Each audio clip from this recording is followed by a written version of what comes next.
Buenas, bienvenidos una vez más a la Cuarta CR. Mi nombre es Eric. Hoy estamos con una gran persona, definitivamente, un gran actor. Estamos nada más y nada menos que con Andy Gamboa. Andy Gamboa ha trabajado en varios espacios, ha trabajado con la Compañía Nacional de Teatro, ha trabajado con el Festival Internacional de las Artes, es fundador junto con Fabio Pérez de Fabio Pérez y Andy Gamboa Arte Escénico. Ha estado en varias presentaciones en el Teatro Expresivo y también ha trabajado, perdón, incluso en películas como Keylor Navas, la película, que es bastante conocida, y una película que viene de camino, de eso vamos a hablar dentro de pocos minutos. Andy, bienvenido a la cuarta. Muchísimas gracias, gracias Eric por la invitación, muchas gracias a toda la gente de este espacio, es para mí un honor poder conversar un ratito con todos ustedes. Andy, qué tal has sido? ¿Cómo te has acomodado debido a la situación de pandemia? ¿Cómo ha sido la vida de los actores en estos tiempos de pandemia? Contame. Pues yo creo que sobre todo la pandemia a todos nos afectó de alguna u otra forma. Pero también como dicen, ¿verdad?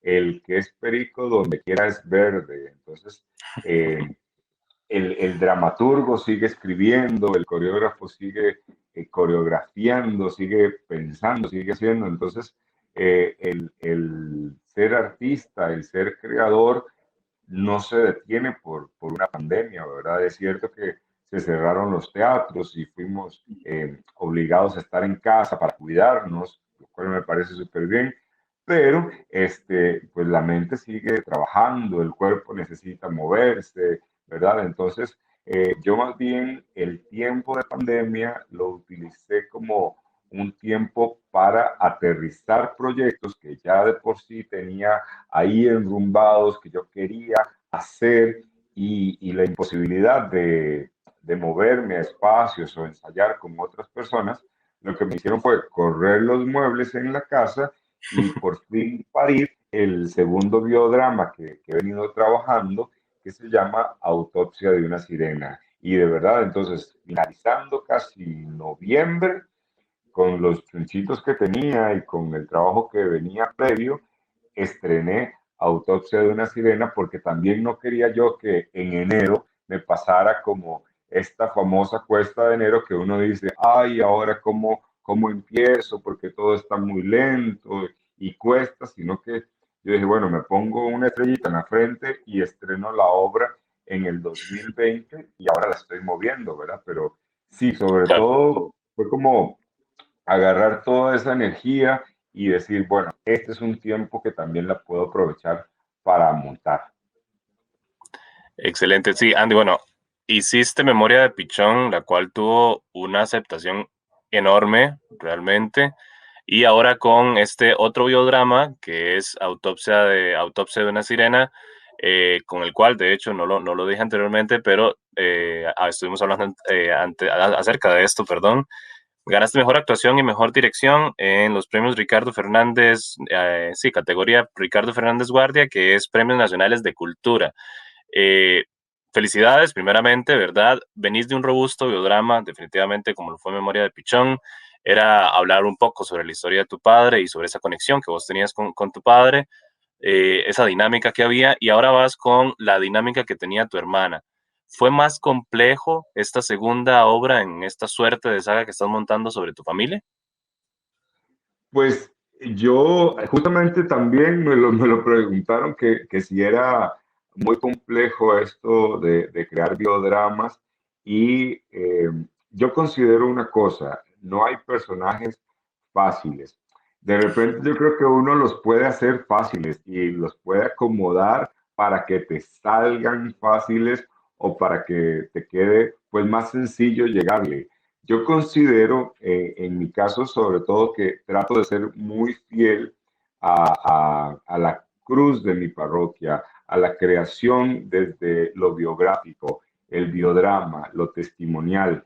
Y entonces, como estos personajes realmente existieron o existen, hay un compromiso de mi parte de tratar de llegar a ser lo más parecido en sus acciones, en su pensamiento, en su forma de ser, y trato de que eso sí esté bastante claro en la escena, en la esencia, porque considero que la obra yo no la hago, por así decirlo, sino que pues yo le presto mi cuerpo y mi voz a los personajes para que a través de estas herramientas, que es lo que yo puedo facilitar, los personajes lleguen a la escena y cuenten su historia. Entonces, por ejemplo, en Autopsia de una sirena, donde aparece mi mamá, que mi mamá, pues gracias a Dios todavía está conmigo, está viva, aparece también mi papá, aparecen mis dos abuelas fusionadas que ya no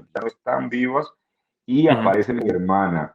Entonces, la complejidad de pasar de un personaje a otro, pues sí, sí está bastante cabrón, como decimos, está muy difícil porque muchas veces la energía como de la escena anterior, uno se enrumba, se monta en un camioncito y le cuesta bajarse de ahí, ¿verdad? claro. Entonces, a veces la energía del primer monólogo nos arrastra y uno quiere seguir ahí. Entonces, hay que frenarse, hay que mantenerse en cintura y decir, bueno, no, la energía de la sirena no es la misma energía y la cadencia de la mamá o de la abuela o el papá. Entonces, creo que sobre todo hubo mucha concentración, estar muy claro con lo que estás pensando y haciendo, que bueno, que a veces se logra y a veces no, ¿verdad?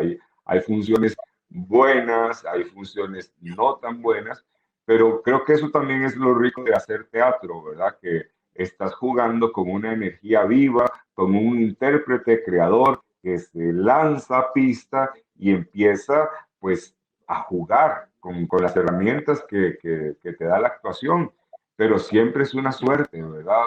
Y esto que después dices, bueno, hoy creo que tal vez no la pegué tan bien o hoy creo que no me logré compenetrar tanto con el personaje. Claro, claro que siempre es un riesgo, pero es un riesgo que a los actores nos encanta estar ahí y nos encanta asumir ese riesgo.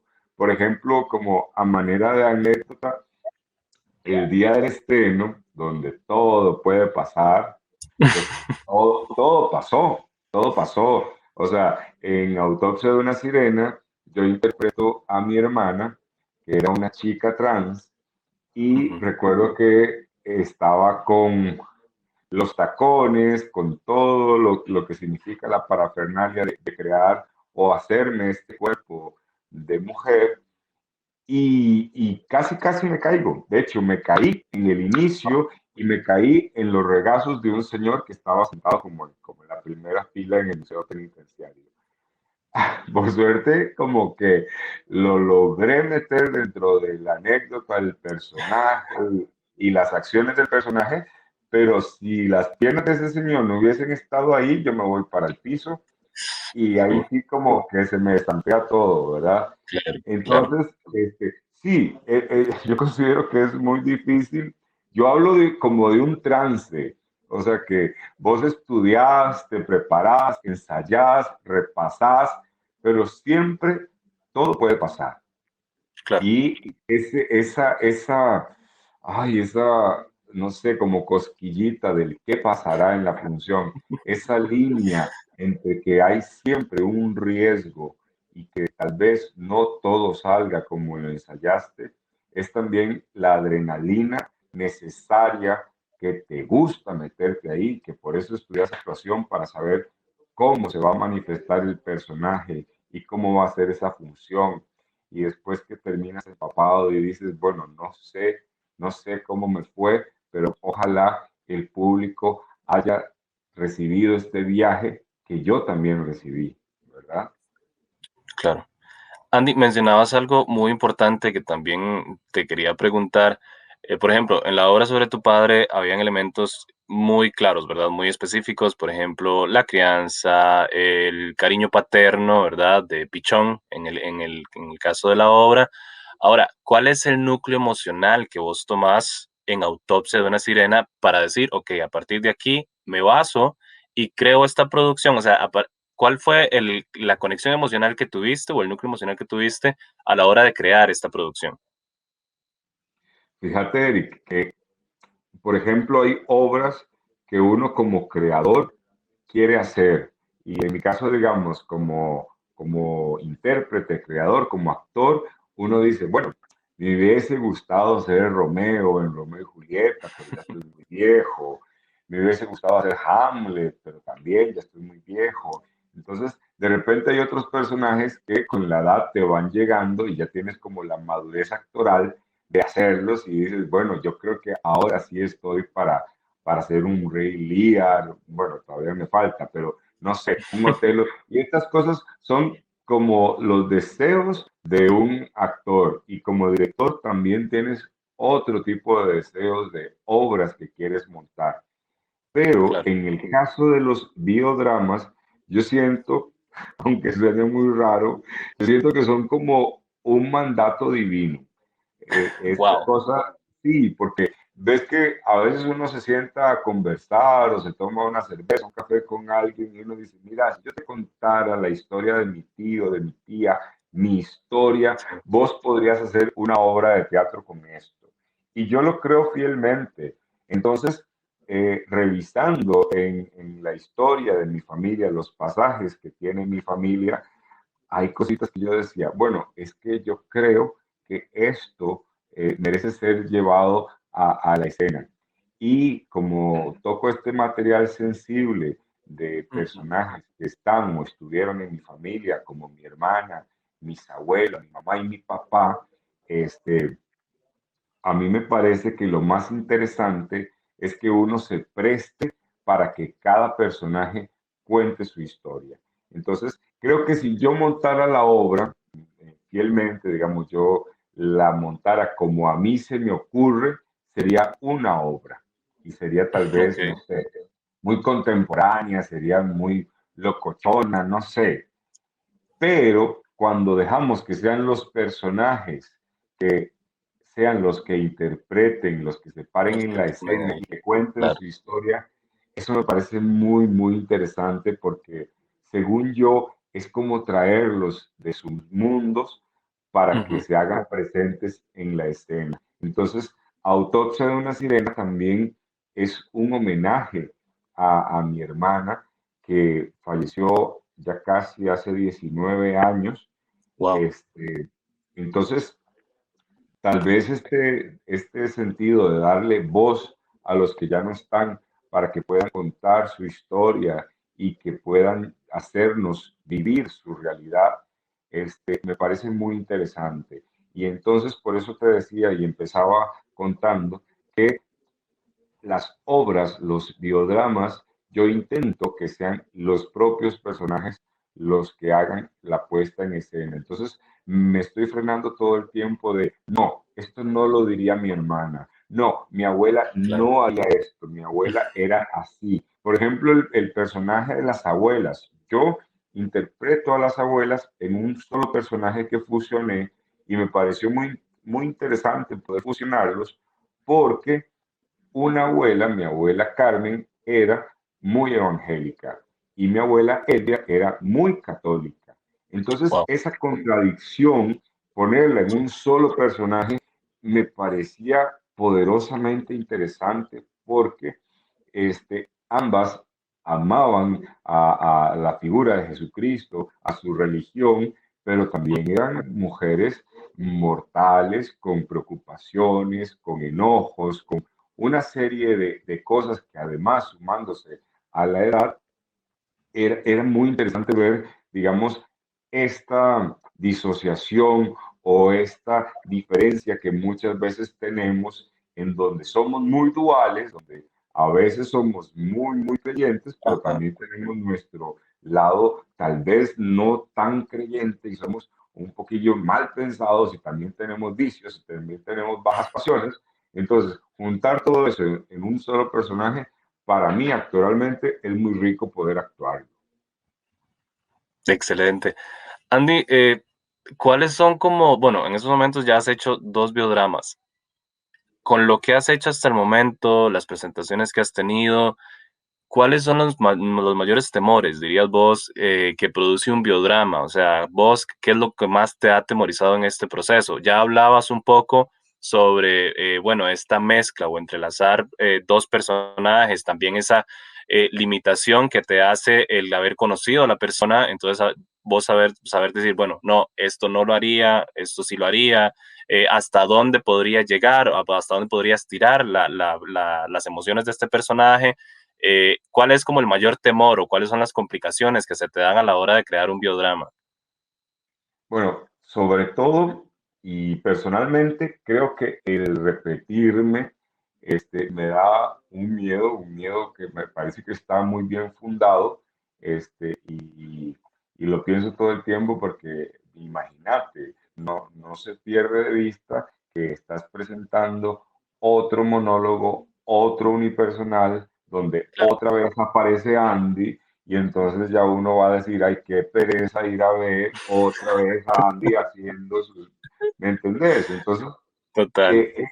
eso también, y lo pienso para mí, ¿verdad? Porque también puede caer uno como en el hastío, en el aburrimiento de otra vez ver al mismo actor haciendo las mismas cosas, ¿verdad?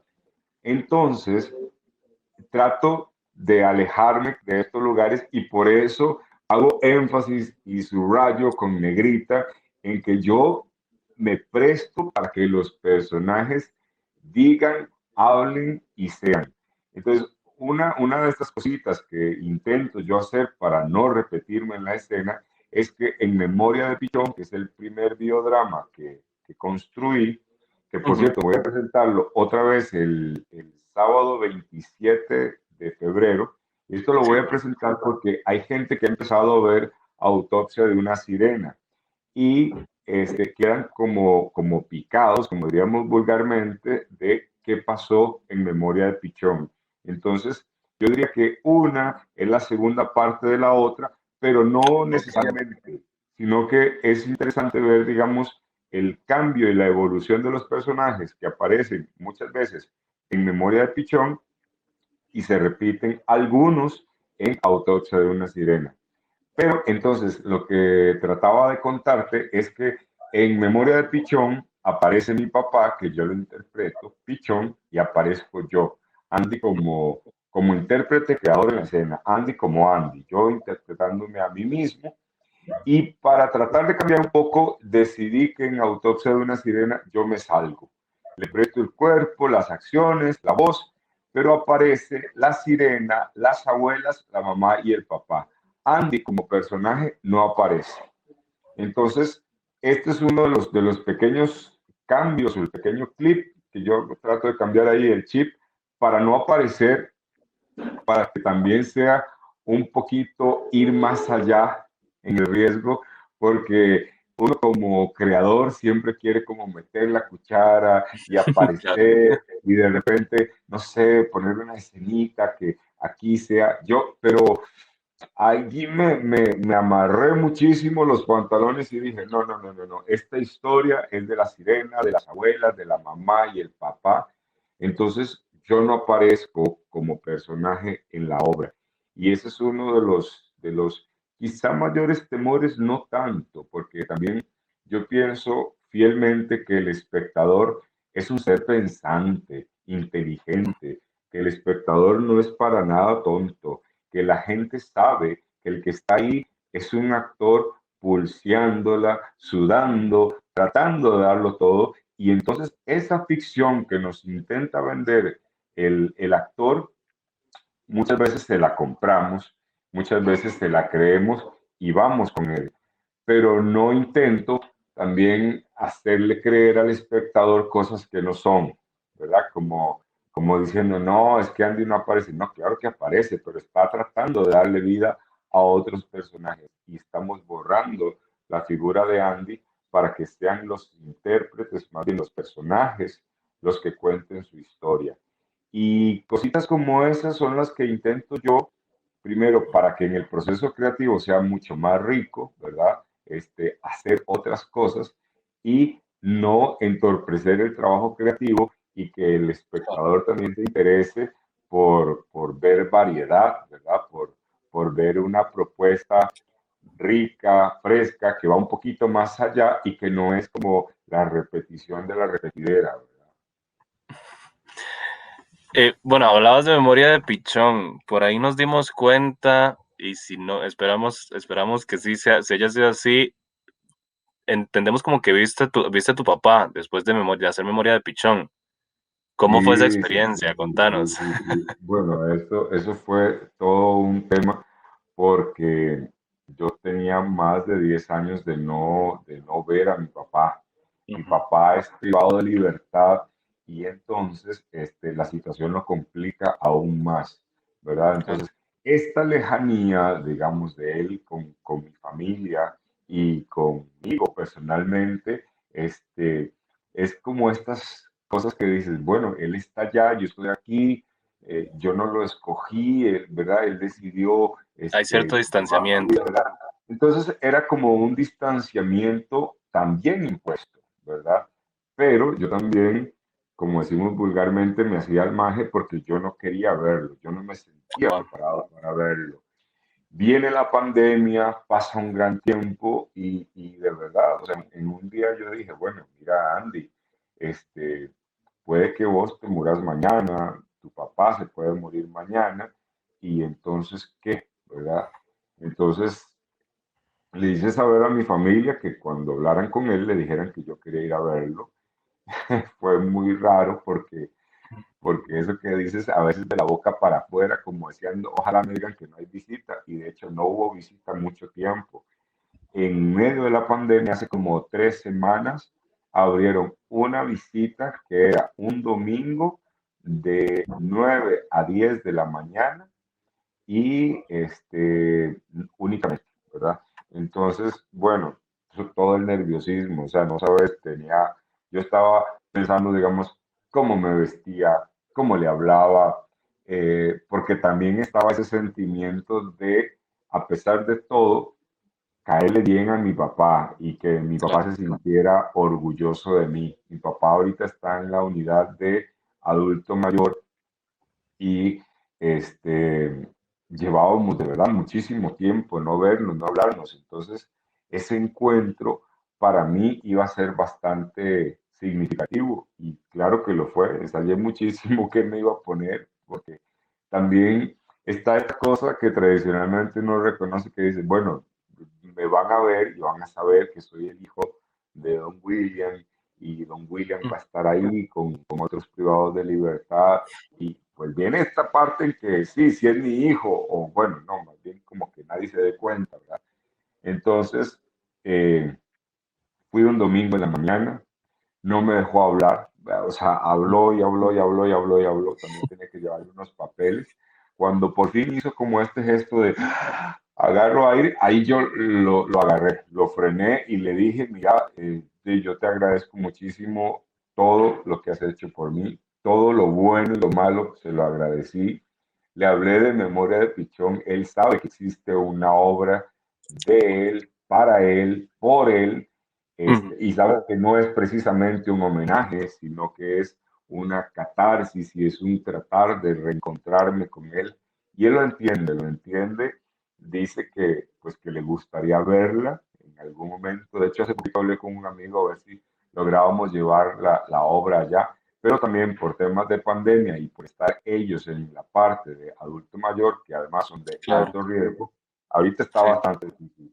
Pero bueno, no perdemos la esperanza de que en algún momento mi papá pueda ver su obra. Le agradecí muchísimo, fue muy, muy enriquecedor esta cosa de que, uy, dos, tres palabras como que sientes que se te quiebra la voz, pero como que aguantas y dices, no, no, yo vengo aquí a dar esperanza y a Claro. decirle cosas bonitas. Lo que sí fue como bastante fuerte fue con la despedida, ¿verdad? Porque el lugar donde está es muy lindo, es como una finca de los abuelos y ya llegan los custodios, te dicen que ya tienes que retirarte. Entonces, ese distanciamiento sin rejas, sino que vas caminando y después ya la pared te cubre y ya no lo ves más, ahí fue cuando sientes el baldazo de agua frío, de agua fría, cuando sientes que, ay, mi papá está en una cárcel, llevo mucho tiempo no verlo, no le pude dar un abrazo, no le pude dar un beso, por la cuestión de distanciamiento social y todo esto. Y entonces, sí, emocionalmente fue como que te agarraran el corazoncito, te lo estriparan un poquito y te lo sueltan, porque ese soltar fue la bendición de haberlo visto y que mi papá me dijera, lo veo grandote, lo veo pochotón, Mm, ¿verdad? Y esas cosas viniendo de un papá, bueno, claro, para mí fue como una cosa muy linda, un regalo que la vida nos dio a los dos y por eso también tengo muchas ganas de que ya voy a volver a presentar la obra y es como mantener viva esa relación que se está reconstruyendo, ¿no? claro. ¿Sentís que va a haber como un antes y un después de haber visto a tu papá a la hora de realizar la obra, esta memoria de Pichón, que lo vas a presentar el 27, nos dijiste, ¿verdad? 27 Sí, de febrero. el 27 de febrero a las 7 de la noche en el teatro frente a la plaza, el que está frente a la Plaza de la Democracia. Ahí Mm, la voy a presentar. Sí, en definitiva, creo que hay una cosa que siempre digo como en son de vacilón, pero que no deja de ser cierto, al ser estos biodramas donde vos escribís, actuás y dirigís, también hay un poco de libertad, ¿verdad? De no regodearse, yo intento no regodearme y no extender las escenas, hacerlas más ujú, chistosas, mm, sino que el sentimiento y la emoción con que das cada función es diferente, ¿verdad? Entonces, recuerdo que hace poquito cuando vi a mi papá y lo veía hacer sus ademanes y la forma en que él se expresa, yo estaba frente a él y estaba viendo la obra. Y yo decía, es que de wow. verdad es él. O sea, mi papá todavía está vital. Además, como está en esta parte, los chinean mucho. Mm, Lo ponen, a ver, que les dan comida sin sal y esto para que estén bien, ¿verdad? Porque son adultos mayores. Entonces, mi papá está con todas las de la ley, está bastante bien de salud y entonces yo decía, es que es increíble porque no ha cambiado nada en el personaje que yo intento emular en Memoria de Pichón. wow. Qué bueno, qué bueno, qué bueno. Andy, ya para ir cerrando, bueno, ¿qué sigue en esta saga de biodramas? ¿Se podrá adelantar algo? ¿Tenés ya alguna producción ahí? ¿Ya estás escribiendo algo? ¿O no? ¿No se puede adelantar nada todavía? No, claro, claro, de verdad, bueno, muchísimas gracias por este espacio para poder conversar sobre Memoria de Pichón y Autopsia de una Sirena.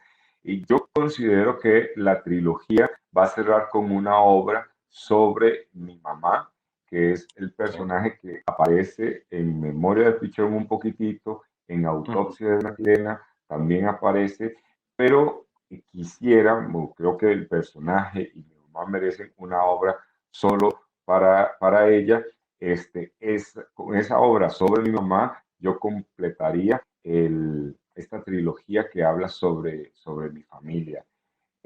Yo no hago el ejercicio de escribir y llevar a la escena, sino que yo más bien me meto al salón de ensayos, empiezo a jugar, a improvisar, a probar material escénico y después del trabajo con el cuerpo y la voz en el salón de ensayos, me siento a escribir porque me doy cuenta que funciona, que tiene ritmo, que funciona como acción dramática, que es interesante de representar y como ya lo probé en escena y considero que funciona, lo llevo al papel. Entonces, yo por eso me considero como un intérprete creador, porque no me pongo a escribir, no es lo primero que hago, es ujú, casi que lo último que hago, porque nos damos cuenta que no suena bien, que no se entiende, que está acartonado, que de repente es ujú. muy narrativo, muy discursivo, o que el personaje diría o haría esto. Entonces, cuando te metes en los pantalones, en los zapatos del personaje y dejas que el personaje hable y diga y haga, entonces te das cuenta que ahí hay como un material muy rico y eso sí te lo traes para escribir. Entonces, estoy trabajando en la tercera obra, pero como te digo, Ok, jugando. Tengo una idea de representar a mi abuelo, el personaje de el papá de mi mamá, que quiero encontrar como una bicicleta y como que traiga todos estos oficios de los señores de antes, que vendía muebles, que trabajaba cosiendo, que vendiendo frutas y todo. Entonces, imagino el inicio de la obra como una gran bicicleta con muchos chunches encima y de ahí empiezan a aparecer como los mundos de estos personajes. Pero como te digo, estoy creando, estoy jugando, estoy dándome el chance de indagar en otros lenguajes escénicos para ver qué es lo que nos resulta y sobre todo lo que le resulta a la obra, no tanto lo que le guste a Andy, ¿verdad? Porque sí considero eso, ¿verdad? Que muchas veces uno quisiera la obra con las mejores luces y el mejor claro, vestuario y una cosa que visualmente sea muy atractiva. Y sí, eso no quita lo otro que también me parece fundamental y es muy interesante, que es cómo es realmente la obra. En Memoria de Pichón, quienes la vieron o la puedan ver el sábado 27, se van a dar cuenta que es mucho la esencia de mi papá. Uso la ropa de mi papá, los chunches de mi papá. En Sirena también es los personajes como si los sacáramos de su contexto y los montamos a un escenario. Y entonces en esta tercera obra sobre mi mamá, me gustaría mucho pues seguir con esa línea, que sean los personajes los que alboroten el panel y presenten su obra. Uno, pues es un hilo conductor que se presta para todas las diabluras que tienen que contar los personajes en la escena. ok. Ya ahora sí, para ir terminando, porque nos queda poco tiempo. Andy, bueno, te dije algo al principio que no lo hemos tocado y que creo que si no lo toco, evidentemente la gente va a preguntar qué fue lo que pasó, porque no se preguntó. La película que hablábamos anteriormente, antes de la entrevista, que estabas haciendo con Esteban Ramírez, ¿cuándo se presenta? ¿De qué va a tratar? Y luego también, si nos puedes hacer así como un horario o las fechas de cómo, cuándo y cuánto vale ver Autopsia de una Sirena y Memoria de Pichón, que va a ser este 27 de febrero. Muy rapidito, así Sí. como que si se puede comprimir, contarnos un poco sobre la película y luego las fechas de estas dos presentaciones, de estos dos biodramas que vas a tener. Ok, voy a ser bastante breve porque sé que hablo un montón y me aprovecho de estos espacios. Dale. Ámbar es una película de Esteban Ramírez que ya está por estrenarse, que por el tema pandemia se pospuso y próximamente va a estar en las carteleras nacionales. Yo calculo que como a mitad de año va a estar Ok. ahí. Es una película como un thriller policíaco, podríamos decirlo. Mm, Yo trato de no contaminarme mucho, de ponerle títulos o de tratar de entender. Yo, al igual que todas las personas, estoy esperando verme en la pantalla porque yo no he visto, yo grabé, yo me dispuse a lo que Esteban quería y no hago muchísimas preguntas porque también uno como intérprete se empieza a viciar y después entonces le dicen, no, es que la película es de esto, no, no es de esto. Yo trato de entregarle una verdad escénica al personaje y que cuando aparezca, pues lo que veamos en la pantalla sea orgánico y ojalá nos convenza. Entonces, estoy igual que todos ustedes a la espera del estreno de Ámbar. Con respecto ok. a Memoria de Pichón, se va a presentar el sábado 27 de febrero a las 7 de la noche en el Teatro Frente a la Plaza de la Democracia.